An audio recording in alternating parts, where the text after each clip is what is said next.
नमस्कार, स्वागत है आपका TV9 भारतवर्ष के स्पेशल बुलेटिन में। आपके साथ मैं हूं सुमेरा खान, मेरे साथ मौजूद हैं मेरे सहयोगी गौरव और समीर।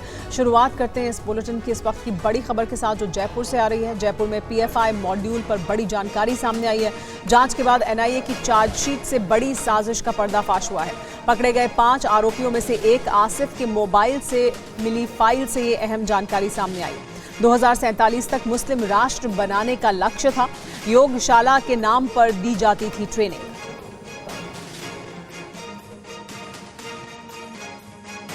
ये जानकारी अब इस चार्जशीट से निकलकर सामने आई है। चार्जशीट में बताया ये जा रहा है कि वो तमाम लोग जिन्हें गिरफ्तार किया गया था उनमें से एक के मोबाइल फोन से एक फाइल मिली है। 5 आरोपी जो पकड़े गए थे उनमें से एक आसिफ के मोबाइल फोन से एक फाइल मिली और इस फाइल में जानकारी सामने आई है कि 2047 तक मुस्लिम राष्ट्र बनाने का लक्ष्य था भारत को। योगशाला के नाम पर ट्रेनिंग दी जाती थी उन तमाम लोगों को जिन्हें इसके लिए तैयार किया जा रहा था। तो देखिए ये अहम जानकारी सामने आई है, बड़ा खुलासा हुआ है। मुस्लिम राष्ट्र के लिए PFI की ट्रेनिंग को लेकर बड़ी बातें सामने आई हैं। 2 हिस्सों में इस फिजिकल ट्रेनिंग को कराने की बात सामने आई है। ये देखिए पूरा ब्यौरा हम आपको दिखा रहे हैं। पहला जो बेसिक ट्रेनिंग का पार्ट था उसका नाम रखा गया था कुल्हाड़ी 1 और दूसरा था कुल्हाड़ी 2।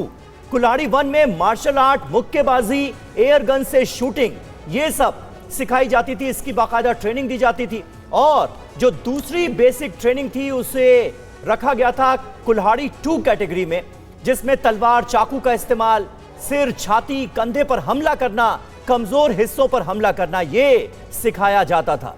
तो PFI की ट्रेनिंग का ये हिस्सा था। 2 हिस्सों में बाकायदा फिजिकल ट्रेनिंग दी जाती थी PFI के कार्यकर्ताओं को। इस बात का भी जिक्र किया गया है। इसका पर्पस क्या था, उद्देश्य क्या था? शारीरिक रूप से फिट बनाना, सरकार हिंदू संगठनों से लड़ने में कार्यकर्ताओं को सक्षम बनाना, ये मकसद बताया जा रहा है। और योगशाला के नाम पर यह ट्रेनिंग दी जाती थी PFI यानी पॉपुलर फ्रंट ऑफ इंडिया के कार्यकर्ताओं को। हमारे साथ जितेंद्र शर्मा हमारे संवाददाता इस वक्त मौजूद हैं। जितेंद्र, ये बड़ी जानकारियां सामने आई हैं। PFI के कार्यकर्ताओं को किस तरह से ट्रेन किया जाता था और उससे भी बड़ी बात यह कि मिशन 2047 को लेकर भी कई बड़ी जानकारियां सामने आई हैं। क्या पता चला है पुलिस की तफ्तीश में और अब किस तरह का एक्शन लिया जा रहा है? जी बिल्कुल, देखिए NIA ने हाल ही में इस पूरे मॉड्यूल के ठिकानों पर रेड की थी और रेड के दौरान बाकायदा NIA को एक लाल रंग की डायरी भी बरामद हुई। इस लाल रंग की डायरी के अंदर कुछ नामों का जिक्र था और जब तफ्तीश शुरू हुई तो पता चला कि ये जो नाम है उनमें से कुछ ऐसे नाम थे जो सीधे तौर पर PFI को सहयोग कर रहे थे, बाकी कुछ ऐसे नाम थे जो कि सहयोग नहीं कर रहे थे। और डायरी के नीचे साफ तौर पर उन लोगों के नाम के सामने टारगेट लिखा हुआ था, यानी कि जो PFI को सहयोग नहीं कर रहा था वो सीधे तौर पर इस मॉड्यूल के टारगेट पर था और आने वाले वक्त में उन पर हमला करने की पूरी प्लानिंग तैयार कर ली गई थी। इसके अलावा तकरीबन 2.5 करोड़ रुपए ऐसा था जो जकरात के बहाने लोगों से इकट्ठा किया गया था और उसका जो इस्तेमाल था वो इस तरीके की ट्रेनिंग देने के अंदर किया जा रहा था। ये तमाम जो इसके कार्यकर्ता थे उन सभी को इस तरीके की हिदायतें दी गई थी अपने अपने शहरों के अंदर वेपन के ट्रेनिंग के जो कैंप है वो चालू करें। जो नौजवान है उनको 2 तरीके की ट्रेनिंग दें। सबसे पहले उनका ब्रेन वॉश करें एक ट्रेनिंग में, और दूसरी ट्रेनिंग जो कुल्हाड़ी 1 और कुल्हाड़ी 2 है, यानी जिसमें हथियार चलाने से लेकर एक आदमी के किस कमजोर हिस्से पर वार किया जाए जिससे उसकी मौत हो जाए, इस तरीके की जो ट्रेनिंग थी वो कुल्हाड़ी पार्ट 2 में दी जाती थी। तो इस तरीके के कैंप पूरे राजस्थान के अंदर PFI कार्यकर्ताओं के द्वारा अपने अपने शहरों के अंदर चलाए जा रहे थे। तो इस तरीके के तमाम खुलासे इस पूरी चार्जशीट के अंदर किए गए हैं। और साथ ही जब पुलिस ने माफ कीजिएगा, जब NIA ने रेड की थी इनके ठिकानों पर, उस वक्त भी इनके पास से काफ़ी बड़ी संख्या में चाकू, तलवारें, इसके अलावा जो एयर गन होती है वो वहाँ से बरामद हुई। काफ़ी ऐसे डॉक्यूमेंट बरामद हुए या फिर क्या वीडियोज़ ऐसे बरामद हुए, डिजिटल एविडेंसेज, जिनके जरिए ये लोग नौजवानों का ब्रेन वॉश करते थे। तो फिलहाल PFI के खिलाफ पुख्ता सबूत NIA ने इस पूरी चार्जशीट के अंदर दर्ज किए हैं। तकरीबन 122 लोग थे जिनकी गिरफ्तारी अकेले राजस्थान के अलग अलग शहरों से की गई थी। जितेंद्र, आप रहिए हमारे साथ। देखिए एक और बड़ी खबर इसी मामले से जुड़ी हुई है। जयपुर में PFI के दफ्तर से मिली थी लाल डायरी और उस लाल डायरी में PFI की मदद करने वालों के नाम लिखे हुए हैं। डायरी में मदद नहीं देने वालों के नाम भी दर्ज किए गए। लाल डायरी में PFI की मदद करने वालों के नाम लिखे हुए हैं और जिन लोगों ने मदद नहीं की उनके भी नाम दर्ज हैं। ऐसे अफसरों के नाम हैं जिनसे काम लेना पड़ता है। डायरी पर PR और मीडिया लिखा हुआ था।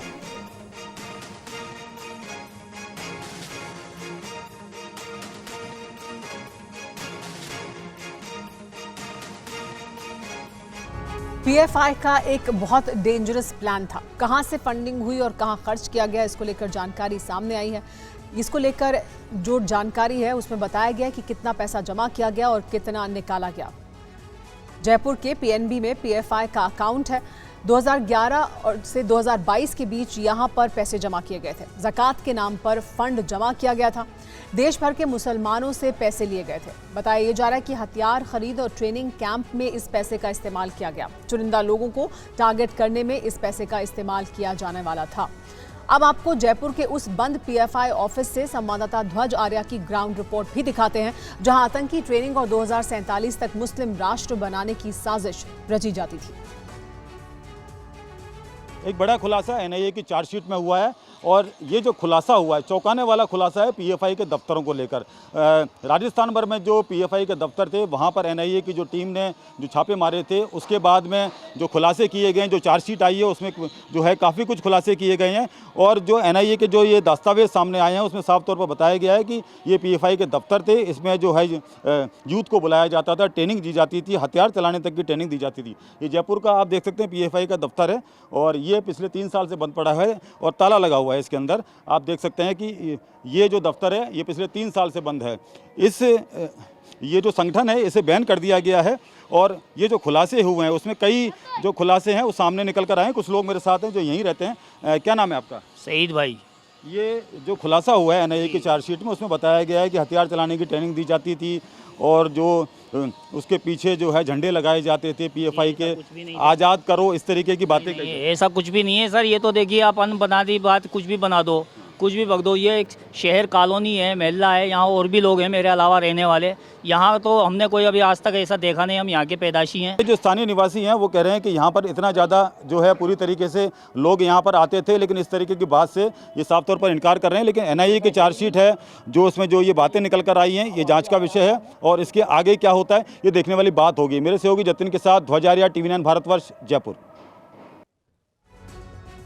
और जितेंद्र शर्मा हमारे संवाददाता इस वक्त हमारे साथ मौजूद हैं। जितेंद्र, TV9 की इन्वेस्टिगेटिव रिपोर्ट में कई अहम और चौंकाने वाली जानकारियां पीएफआई की कार्यप्रणाली को लेकर सामने आई हैं।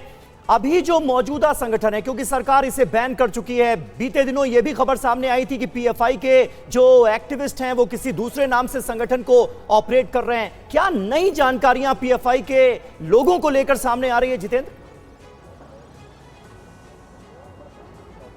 जी बिल्कुल समीर, देखिए जब पीएफआई को गृह मंत्रालय की तरफ से भारत सरकार की तरफ से बैन कर दिया गया था, उसके तुरंत बाद पीएफआई की तकरीबन 5 से 6 और शाखाएं थी, जिसमें एक एसडीपीआई भी है जो कि उसका राजनीतिक संगठन है। तो फिलहाल ये भी जांच एजेंसियों के रडार पर है। इसको लेकर भी जांच एजेंसियां जैसे ईडी है, सीबीआई है, ये अपनी अलग अलग मामलों के अंदर तफ्तीश कर रहे हैं। कुछ ऐसे कार्यकर्ताओं के बारे में या फिर कहें कुछ ऐसे सदस्यों के बारे में पता चला था जो पहले पीएफआई से जुड़े हुए थे और उसके बाद ये एसडीपीआई से जुड़ गए थे। तो लिहाजा उस एंगल से भी अब तफ्तीश को आगे बढ़ाया जा रहा है। साथ ही पीएफआई के जितने भी ट्रेनिंग सेंटर पूरे राजस्थान के अंदर अलग अलग शहरों से चल रहे थे और जिन्हें ऑपरेट, जहां पर अभी हमारे सहयोगी ध्वज आर्या मौजूद थे, वो दरअसल हेडक्वार्टर बताया जाता है राजस्थान का, जहां पर ध्वज आर्या है, और वहां से पूरा ऑर्गेनाइज किया जा रहा था। ट्रेनिंग सेंटर अलग अलग शहरों के अंदर खुले हुए थे, वहां पर इन्हें हथियार चलाने की ट्रेनिंग दी जा रही थी, नौजवानों का ब्रेन वॉश किया जा रहा था, उन्हें टारगेट बताए जा रहे थे। लाल डायरी के अंदर सब कुछ पूरा जिक्र, उसकी प्लानिंग पूरी सब कुछ लिखा हुआ है और उसी के आधार पर अब एनआईए आगे भी अपनी तफ्तीश को बढ़ा रही है। इसके अलावा जो ईडी है वो जो पूरा पैसा इकट्ठा किया गया लोगों से और उसका इस्तेमाल ट्रेनिंग सेंटर्स में किया जाता है, उसको पैसे को भी पूरी मनी ट्रेल को ईडी खंगालने की कोशिश कर रही है। ठीक है, बहुत बहुत शुक्रिया जितेंद्र आपका इस ताजा जानकारी और अपडेट के लिए। तो लाल डायरी जो पीएफआई के दफ्तर से बरामद की गई थी उसमें भी कई राज फाश होते हुए फिलहाल नजर आ रहे हैं।